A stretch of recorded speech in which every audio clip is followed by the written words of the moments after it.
From deep within the undrained Republican-filled swamps of Florida, this is the KrassenCast, defending what's left, with hosts Brian and Ed Krassenstein.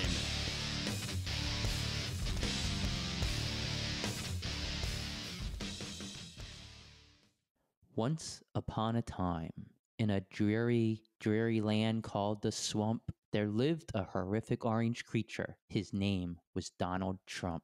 This creature was so horrific that he tore children from mothers' arms.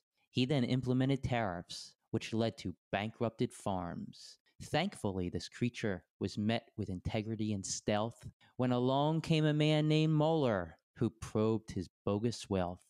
The end of the story goes untold, as America holds the key to capturing this orange creature and saving our great country. What the hell was that? This isn't Poetry Hour. This is KrassenCast. Brian, if President Trump can declare a national emergency over something that's not an emergency and go against the Constitution, I think I can go against podcast norms and write poetry. What are you, Edgar Allan Krassenstein? If you want to call me that, go right ahead. I think we need to move on to more serious things. Our democracy's in peril and you're writing poems. Some of the best poets wrote poetry in times of despair. Let's move on. All right, so we can move on to something a little more serious. Before we do that, by the way, we have a really special guest today. Before we do that, though, remember to back us on Patreon. You can do that at KrassenCast.com. And also, we'd appreciate it if you subscribe to us on YouTube and iTunes, and also leave us a review on iTunes. Just look us up, KrassenCast. Our guest today, her name is Jody Casey, and she is a former campaign manager for Beto O'Rourke. And today we plan on asking her some interesting questions. I'm excited. Such as, is Beto O'Rourke going to run for president in 2020? I'm even more excited. So should we get on with it? I'm super excited. Let's do it. So we are here with Jody Casey.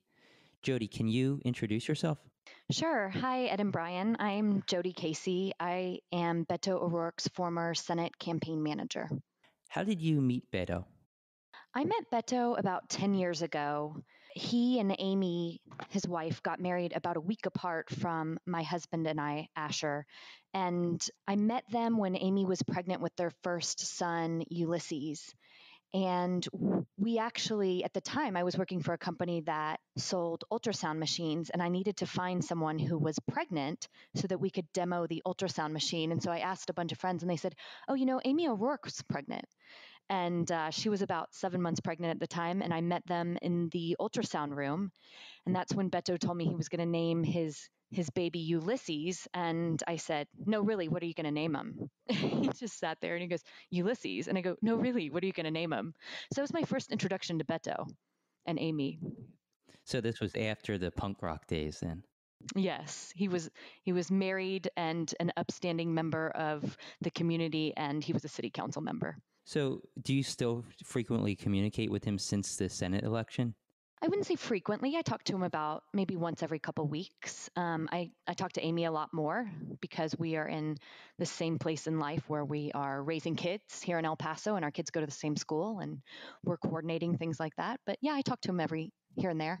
All right, so I have to ask you this question. I think you probably know what I'm going to ask. Is Beto going to run for president in 2020? And I think you know what I'm going to say, right? I don't know. I appreciate the fact that he's being really thoughtful about it and taking his time. I don't think you really want somebody to jump in blindly to be the next leader of the free world. And so the fact that he's being thoughtful and kind of introspective, I think, about it is a good thing. He also is a dad to 3 kids who are 8, 10, and 12.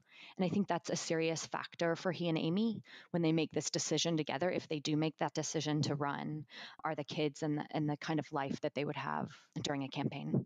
Yeah, I mean, there's no doubt that it's going to be a rocky campaign and there's going to be a lot of attacks coming from the other side. Do you think he's strong enough and his family strong enough to handle such attacks? I do. He's been attacked in his congressional race in 2012. There was really some nasty ads out there about him. And, we went through it again in this Senate race from a lot of far-right super PACs. So I think they'll be fine. It's not fun, but I think they have definitely gotten thick skin. I think he said he was going to make a decision by the end of this month. Do you think that's still going to hold true? Yeah, he's true to his word. So my guess is yes. He will make a decision by the end of the month. All right, so let's say he does throw his hat into the ring. Mm-hmm. Do you think he would be a good candidate to go up against Trump? Absolutely. I mean, I don't think you could have a better contrast to Trump. I mean, Beto, if you look at him, he's this honest, totally accessible candidate. He's transparent. He ran such a transparent race. I mean, people were able to watch him do his laundry on Facebook live stream, right? He has so much authenticity, and it's just, you can't fake authenticity. I mean, the guy is just 100% himself. He's a great dad. I think he's an incredible role model for our children. And so I think you use that as a contrast and you look at who we have running the country today, and there's no comparison. So I think in terms of who would be the most unlike Trump, I think Beto has all of those great qualities. Yeah, one of the reasons I think Trump won the nomination in 2016 was he kind of stood out from the field of other Republicans. There were 16 Republicans running. Do you think Beto could do the same thing for the Democrats, kind of stand out and differentiate himself? I do think he would stand out, and it goes back to that authenticity piece. And Beto, we had a lot of Republicans vote for Beto in Texas, right? Or a lot of Republicans who told us they were voting for him because he has a lot of crossover appeal because he listens to everyone. And he's probably the least divisive potential candidate on the Democratic side, in my opinion, because he has met with so many Republicans across the state of Texas over the last 2 years. And he truly listened to them. And he would always say, I don't care if you're a Democrat, a Republican, independent, or non-voter. I want to hear from you. I want to hear what you have to say. I want to hear the challenges you're facing and the opportunities that you see. I think it's really hard not to like him. It's like you just listen to him speak and you kind of just fall in love with the message that he conveys. I mean, I think so too. I think he's the best orator of our times. And I also think that he's just like incredibly inspiring, Obama level inspiring. Yeah, I make a lot of comparisons to Obama. Him and Obama have a lot in common. Yeah, I mean, I think they're both like very inspirational leaders who generally take the high road. And so I think there's definitely some commonality there. If he does run, how do you think he would approach debating Trump or even campaigning against Trump? Well, you can always count on Beto to stay true to himself and, his moral compass. And I think that's kind of what guides him through his campaigns. And I don't know how he'd really prepare to debate Trump, but I know that he would stay true to himself. And I know he'd do a great job. Yeah, I just keep trying to picture what a debate between the two would look like. And it's interesting to think about. Yeah, and he's going to have to get a little tough, right? Because I would be scared to debate Trump. I think you look at how he debated Hillary and he was like stalking her on stage. I mean, I would have some fear. So, I would look to Beto to be tough and stand up to him. And I know he would, which is great. Yeah, during the Senate race, he kind of stayed away from the attacks on Ted Cruz. Do you think he'd kind of change his game plan if he ran against Trump? I don't know. I don't know the answer to that. I would guess so, right? I mean, Beto's not going to be the guy that's going to run these nasty negative attack ads. I think we proved that you can have, even though we didn't win, we still felt like we ran a very successful campaign. And I think we proved that you can run a successful campaign without nasty negative attack ads. So I know that wouldn't be his approach. But I think in terms of him directly saying it and challenging Trump, I know he would do that on policies, on the real issues, right? Instead of, just attacking him with words, it would be, let's talk about the policies. Let's talk about the things that matter to Americans. Yeah, I agree. And I think his greatest weapon is his intelligence and his ability to just come up with answers to questions off the cusp. Like I'm sure you've seen the viral video that goes around with him answering the question about African American football players taking a knee. And it's like his answer was just like all inspiring. It was so detailed and so thought out, but you could tell the question kind of caught him off guard. Absolutely. And I think that's a byproduct of him having held thousands of open town halls where anyone can ask anything. We didn't even have an RSVP system where you had to put in your name and your phone number if you were coming to an event. You just came. I mean, we'd want to know on Facebook if you were coming. We'd hope that you would say, yes, I'm going, so that we could have an idea of how many people would be there. But we never ever filtered the crowd, not once. And so all of these open town halls that we held for 2 years on the road really prepared him, I think, to answer answer tough questions on the fly. And that was an incredible moment for the campaign when his kind of dialogue with someone in the crowd about kneeling in the NFL was addressed. And he had never practiced. I had never heard that answer from him before. So nobody writes his speeches. He doesn't even write anything down. He's really, really smart, and he's really thoughtful. He cares about having, I think, thoughtful disagreement, which is what was happening there when he talked about the kneeling in the NFL. Yeah, and you guys did a really good job on the campaign trail. Do you think that you would be brought back into the campaign should he run for president? I'm in the same situation that Beto's in that I have small children. I have a 6-year-old and an 8-year-old. And he knows that I have already taken a new job that allows me to spend a lot more time with them. And so I'm sure there would be a way for me to contribute to the campaign, but right now, I don't think it's the right lifestyle for me, having just done one. Say he does run against Trump, say he gets a Democratic nomination.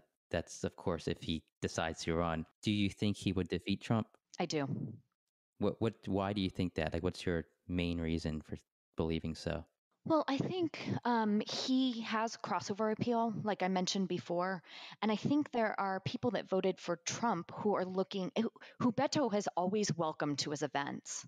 He wanted to make sure on the road, on the campaign trail, that we welcome Trump voters and that we never, ever, ever made them feel poorly about their vote. And so that was like a very, very big thing for him up front, which I really appreciate, right? Like he wanted everyone to feel included. And I think he would take that message on the road. He would definitely contrast the differences, but he would never make anyone feel left out. And so, like I said, he's not a divisive candidate. He's a uniting candidate. And I think that's what the country needs. And I think that's why he'd win. And I assume you also think that he would make a good president.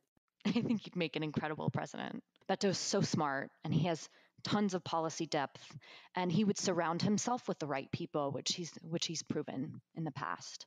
So he might actually drain the swamp.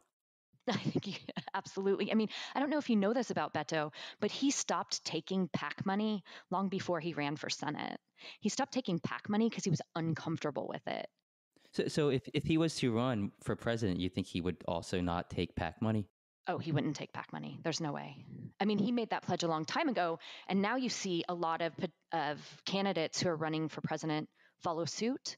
They're doing it because it's like the thing to do now as a Democratic candidate. Beto did it long before that because it was based on his conscience.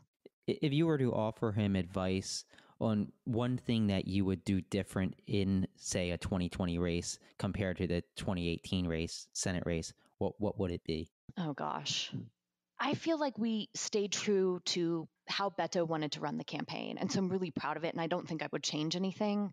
I mean, I think, there's a lot of nuances around running a presidential campaign and caucusing. And I think he would need, some expertise in understanding like how you caucus in Iowa and how you get on the ballot there. I mean, there's a lot of nuances around running a presidential campaign that we didn't face in a statewide election that I think we'd have to get help with. But otherwise, I mean, I wouldn't really change anything.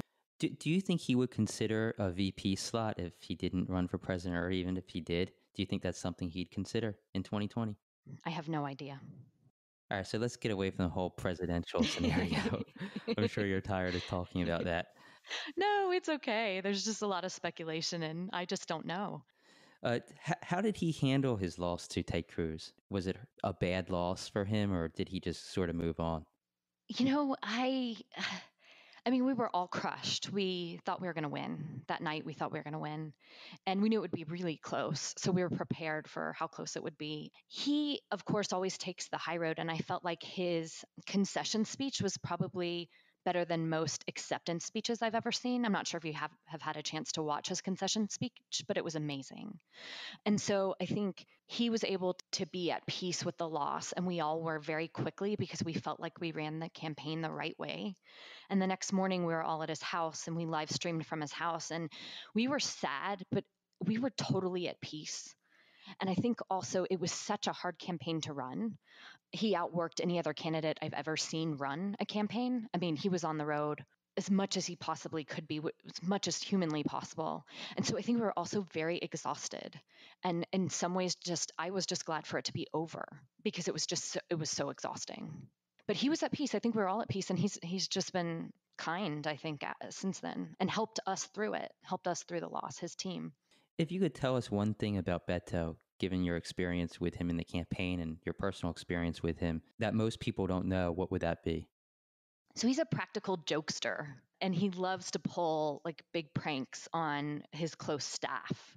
And he did that to me during kind of like some stressful moments on the campaign, which really lightened the mood. So there were a couple of really funny things that he does and that he has done to his staff. And you never know when they're coming. They're not like timed when you would think they would be timed. And so I plotted for like 6 months to get back at him, and I could never pull it off. I even had like a reporter trying to help me, and he's too clever, and he knew when I was trying to get him back. You mentioned stressful times, and I'm guessing that one of those stressful times was the James O'Keefe tapes that came out where they edit videos, you make it appear that you guys say something. Do you think that's going to be an issue moving forward for any candidate? People doing stuff like O'Keefe does, trying to discredit and spread misinformation?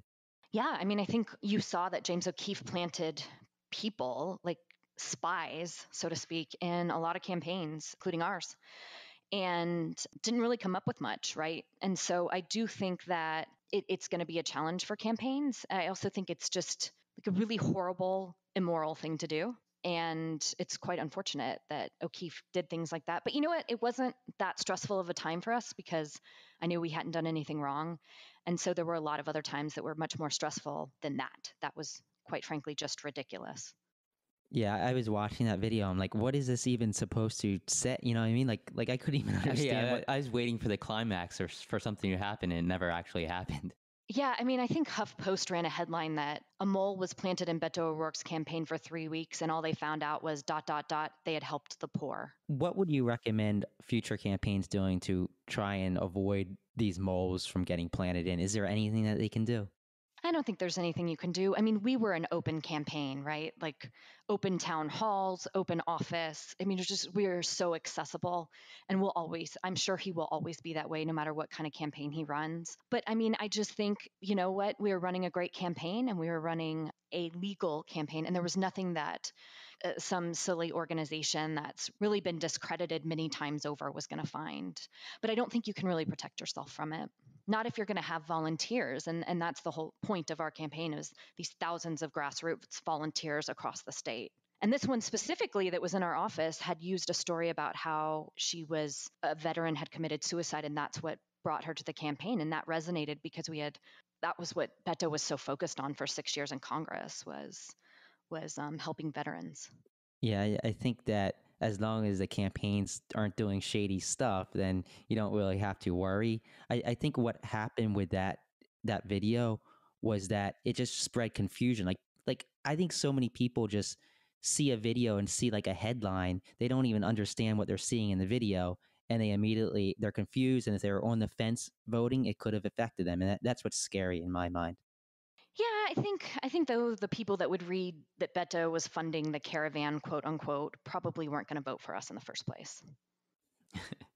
That's a good point. What do you think personally what do you think the biggest threat to our democracy is right now? The leader of our country, for sure. And the fact that his own party is not standing up to him.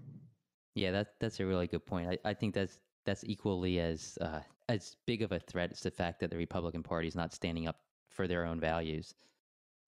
I agree. And I think it's really scary. I mean, I'm talking to you right now from El Paso, Texas.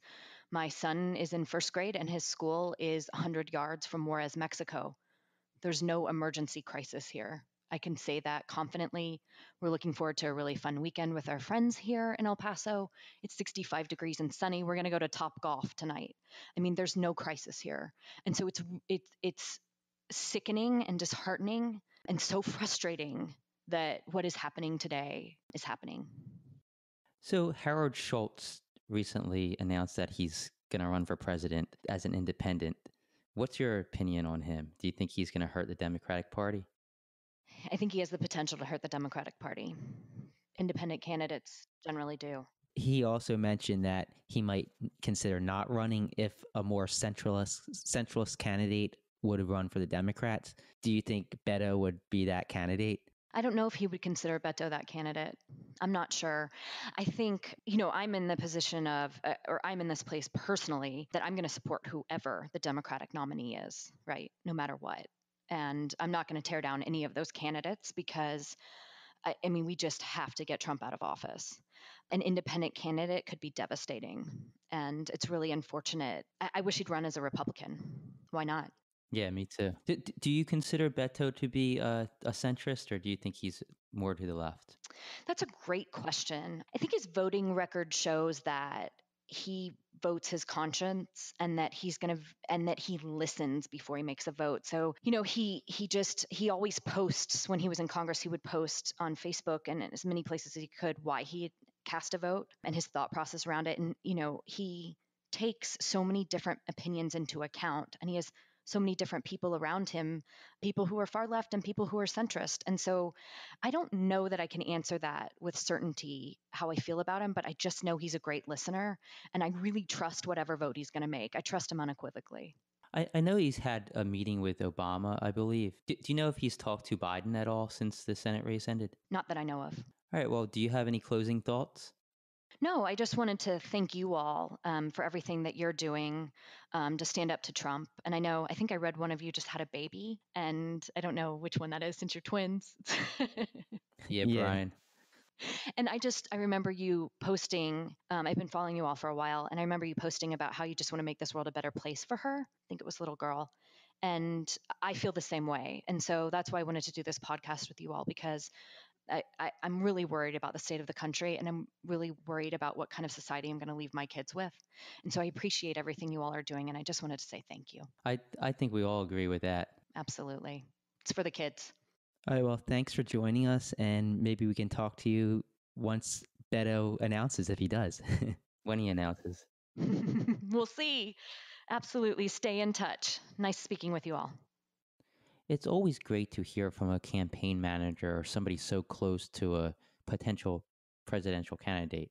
Beto appears to be a really good candidate, in my opinion, but there's also a lot of other candidates out there.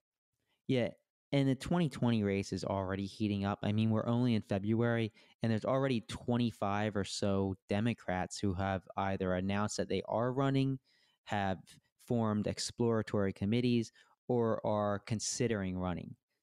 I think that what it is that the reason there's so many Democrats who are really getting into this is because there's so many people who are just completely against Trump.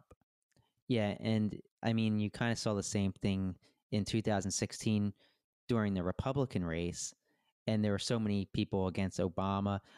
There were 16 Republicans in 2016, all running for one nomination. Wow, were there really that many? Yeah, there were a lot, and Wow. and I think the Democratic race could really kind of mimic that, minus the alleged sexual predator and likely Russian asset. Do you really think there's going to be 16 Democrats? I think there could be 10 to 15. Do you think that Sanders or O'Rourke or Biden's going to announce soon? And if they do, who do you think has the best shot? I personally like O'Rourke. I think Biden has what it takes too, but there's some positives and negatives with all of these candidates. I think an O'Rourke Kamala Harris ticket would be really interesting. I'm not sure which way, who would be on the top and who would be on the bottom of the ticket, but I think they're two really good candidates. I really like Biden. I like Harris. I like O'Rourke. I think any three of those combinations on a ticket would be awesome. But I think it's important that we have a woman on the ticket. I think there's a thirst for a woman among Democrats, especially after the fiasco with Hillary Clinton. And I'd say the top woman right now would be Kamala Harris. Wouldn't you agree? I would say Kamala Harris has the edge over Warren right now, and also over Klobuchar and Gillibrand. One thing I wish people would really stop doing is stop calling Kamala Harris a female Obama or the black Hillary Clinton. That really agitates me. It really upsets me. Kamala Harris is Kamala Harris, and she's qualified to run for president based on her own resume and her own undertakings. She's qualified herself. You don't have to compare her to somebody else. Oh, I absolutely agree. At least we know now, though, that Kamala Harris supports marijuana. What's your take on that? I think that any candidate that comes out in support of marijuana right now is going to have the bulk of Democrats behind them. I mean, wouldn't we rather have people smoking marijuana than doing opioids? I think that's a simple solution, don't you? I mean, not that marijuana has the same effects as opioids do when it comes to pain, but it's been shown to help in certain instances. Well, I think that maybe some Trump supporters should be smoking a joint and relaxing, and maybe things would simmer down a little bit. Yeah, I mean, it would probably take some tension off of them having to balance the difficult task of calling themselves Christians while also falling head over heels for an orange version of Satan. Yeah, and I never smoked marijuana before, but in the case of some of these uptight Trump supporters, I think maybe they might want to consider it. And I think there's plenty of health benefits for it as well. How about Joe Biden? What do you think about him? I like him a lot. It's his age is the only issue for me. Yeah, I'd like him as well. I think it's kind of like I think I kind of see him as a grandpa figure though, and that might be the issue. Joe is going to be 78 years old at any swearing in should he win the 2020 election. Now, if you consider that he could very well serve 2 terms, that would mean he'd be pushing 87 years old by January 2029 when his second term will be up. I mean, I'm sorry, but I don't think Americans, I don't think many Americans are going to see that as a turn on. Yeah, well, I mean, 32% of elderly people over the age of 85 actually have Alzheimer's disease. So that would be a concern. Wouldn't you think so? Absolutely. But wouldn't an 87-year-old Joe Biden be more mentally stable than a 78-year-old Donald Trump? That's probably a really good guess. I actually think probably a 130-year-old Joe Biden would be more mentally stable than a current Donald Trump. Yeah, that's true. And I think what would be the best thing here if Biden did decide to run would be if he teamed with a really good Democratic candidate, somebody like maybe Beto O'Rourke, somebody younger, somebody who's shown to be a leader, somebody who can be groomed to maybe take over for Biden after his first 4 years are up. Because I don't see Biden actually getting elected and then running in another 4 years after that. Yeah, you would have to figure that his second term would begin at the age of 82. So I think a good play for Biden, if he was to run, is to take someone young, like you said, but I think he needs to take a female and groom that person for the second term or their first term, but forego a second term, perhaps. Yeah, that's a really good point. How about Beto O'Rourke? Do you think he's a good candidate? I would say that if he jumps into this race, he's the favorite. I would agree. I just really like the way he speaks and the way he can really control a crowd. I think that kind of what you saw. I mean, I hate to compare him to Donald Trump in any way. Oh God, don't do that. But kind of the reason why Donald Trump won in 2016, won the nomination, is because he was so different. He acted different. He said things that were different, and his talking style was different, albeit kind of mentally challenged, I say. But when you look at Beto, you're gonna see that he also differentiates himself. And when you have a crowded field of, who knows, 10 or 15 nominees or potential nominees, the person who stands out the most is going to be the one to actually win the nomination in my mind. Like with Trump, there were 11 or what I know 16 Black, white, Hispanic men and women who were all well qualified, but one person stood out, and that was the orange bigot who liked to brag about sexually assaulting women. And what does that tell you? That tells you that Beto is nowhere anything close to Trump, but if he can stand out, which I think he can in a good way, I think he's got this wrapped up if he wants it. Yeah, I agree. And I think he's already stood out. It's just whether he wants it or not, whether he thinks now's the time or maybe sometime in the future. Perhaps he attempts to run for Senate again. We don't know. But, he is one of the best public speakers I've ever heard. I really think that Beto could give a speech on how to crochet mittens. And as soon as his speech was over, I think probably half of America would go run to the store and buy crochet needles and yarn. He's that good. Like he he can really convince people, I feel.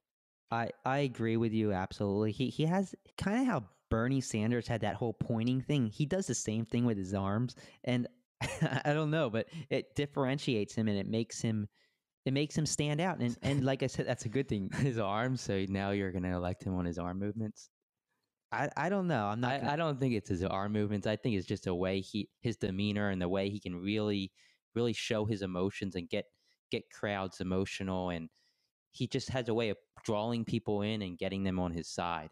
And I saw a video where he was asked about football players kneeling, and he had the best answer to that, and that was completely off the wall. It wasn't, I don't know, I want to say off the wall. It was completely out of nowhere. His answer came. It wasn't like he had it planned or it wasn't scripted, and his answer just was so moving. Yeah, I saw that. I saw that clip too, and it went viral. It got millions of views, and that's what he needs. Trump got millions of views and all this media attention, hundreds of millions in free advertising, basically, because of the idiotic things he would say and sometimes blatantly racism things he would say. But if Beto can come out and get attention for all the positive, right reasons, like Trump did on the negative end, I think that he can get free advertising by the media, even if it's Fox News attacking him for things he says. If he can differentiate himself, I think he would be the candidate to beat by far, and he would have the funding behind him, I think. And a lot of people compare him to Barack Obama just because of the way he can speak and really get people's emotions going. But he gets people's emotions going in a positive way, like getting people to feel the need to come together. Rather, Trump kind of got people's emotions going against each other and against Hillary Clinton. So I think America's yearning for that. Well, that's the thing. And I saw some poll, or it was some video clip, and it was discussing Elizabeth Warren's style versus some other candidates. And Elizabeth Warren, I think she's a strong candidate, but she's fighting. She's all about fighting, and I think that America might be tired of the fighting notion. And that was one thing. Michael Avenatti said that we need a fighter. I'm not sure I agree with that. I think we need somebody who's going to unite the country, and I think most Democrats are tired of the fighting.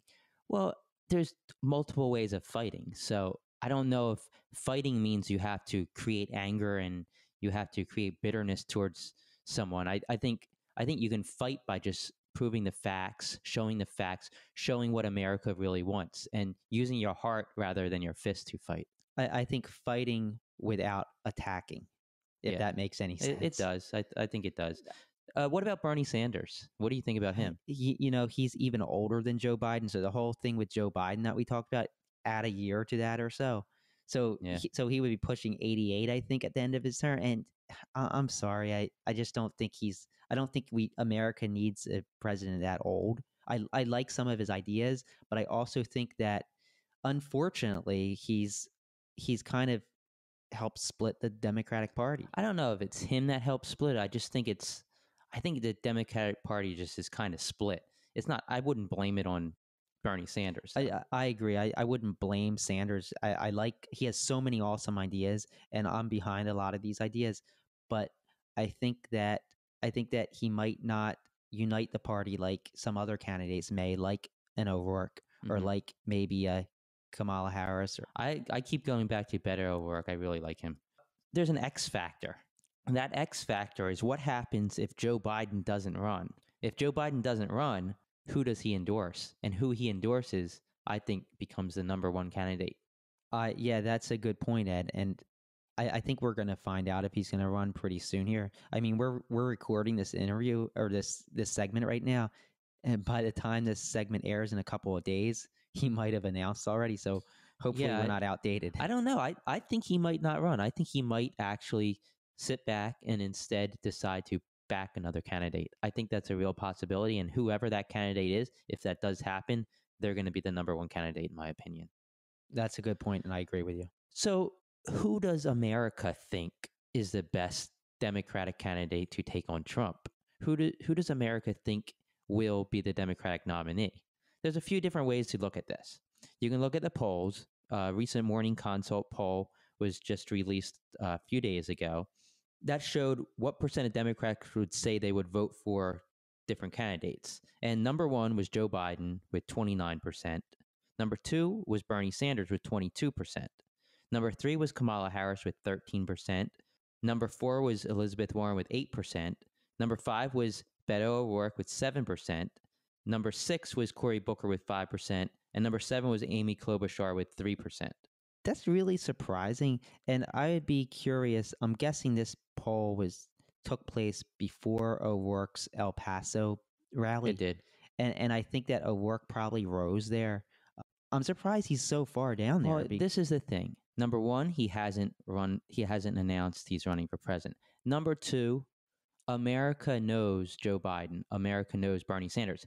The majority of the Democratic Party, they don't know any of these other candidates. They haven't heard of them. Unless you're really paying attention to the news and political news, you're not going to hear of anyone other than Joe Biden and Bernie Sanders. These are people who have been known to Democrats for years. Yeah, that's a good point. Let's look at it from another angle. Yeah, so there's another angle to look at this, and I think this might even be more accurate because it takes the odds of people, of these candidates becoming the Democratic nominee. And it kind of, the old saying, put your money where your mouth is, that's what this is going to show.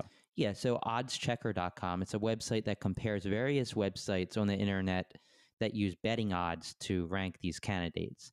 You can actually bet on if you think Beto O'Rourke's going to be the Democratic nominee. There's websites that let you do this. Most of them are in Europe, though, because in the United States it's not legal. So then these stats are based on international thoughts. Yes, but also I assume that many people in the United States bet on these sites using anonymous means and illegal ways of doing it.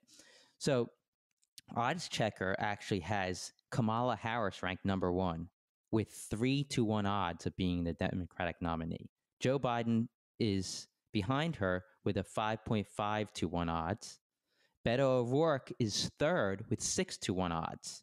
He's followed by Bernie Sanders with 11-1 odds, Elizabeth Warren with 11-1 odds, Amy Klobuchar with 13-1 odds, and Kirsten Gillibrand with 16-1 odds. Yeah, so to kind of put this in perspective, if it's a 3-1 odd like Kamala Harris is, that means if you bet $100, you win $300 if they are the nominee. So Beto O'Rourke, he's a 6-1 odd. If you bet $100 right now, you'd win $600 if he gets nominated. Yeah, so I think this gives a more accurate picture of who has a greater chance of being the Democratic nominee. And if you see that, Beto O'Rourke is actually ahead of Bernie Sanders and pretty much neck and neck with Joe Biden. Yeah, and something that stands out is Kamala Harris being almost a two-time favorite over Joe Biden, but I think that's because Biden hasn't jumped in yet. And same for Beto O'Rourke. He hasn't jumped in the race yet either, so his odds of becoming the nominee are lower because he hasn't even announced he's running yet. So I suspect if Biden and O'Rourke were to announce, they'd be bumped up to maybe even ahead of Kamala Harris. So I think that's a good place to stop with this segment. Should we move on to the next segment? Yeah, let's do some Unhinged Attacks. So it's time for our favorite segment, at least mine, Brian. Each week we have this segment called Unhinged Attacks where we focus on attacks made against us by others. Yeah, so this week we have an unhinged attack coming to us from a Twitter user named Oz Rocks. And this person sent a direct message to me via Twitter. Typically, when we do these attacks, we cover attacks which are less serious in nature, but this one really crossed the line and was a clear threat. In fact, I reported it to the FBI and Twitter and a local authority, although I think that the individual isn't from the United States. So the tweet read, or not the tweet, but the direct message read, "Let me tell you something, cunt. If I see you post under another tweet from Trump, I'm going to make your life miserable. I know where you live, you parasite." Oh, God. Well, first of all, thank God he won't be seeing another tweet I make to the president. That's not because this human piece of garbage actually scared me enough to make me stop tweeting facts towards the president, but it's because Twitter suspended him and his account. Thank you, Twitter. From our investigation that we did, which I basically used some background check information that I have, We determined that this guy actually lives in the United Kingdom. That's kind of surprising. Yeah, like what does Trump even have to do with him? He must be a pro-Brexiter. Yeah, I'm guessing he's probably pro-Brexit, pro-insanity, Putin. pro-sexual assault, whatever. Anyway, I'm pretty sure that my life couldn't ever be as miserable as this guy's, just judging on some of the pictures he posted on his now suspended Twitter account. Literally every other tweet this guy made was a picture of his coffee table filled with pizza boxes and Italian food, which he appears to share maybe with his dog while watching soccer and WWE every night, it appears. Wait, did you say pizza? Yeah, pizza. I wonder if he runs a pedophile ring from his basement. Oh, geez. It's funny because we looked at all of these pictures that he posted on his Twitter account, and he didn't post any pictures of himself, but there was one picture of his dog wearing sunglasses, and you could actually see him in his reflection in the picture in the sunglasses. And I'll just say this, he looked exactly what I would think he would look like. I'll just leave it there. Yeah, let's not attack this guy's appearance, but his appearance looked like someone you'd expect to be tweeting something or sending a threat like this to someone. And I'm not going to say much more there. Anyway, I'm going to continue tweeting at the president, whether these people like it or not. If the president posts a lie, I'm going to fact check him.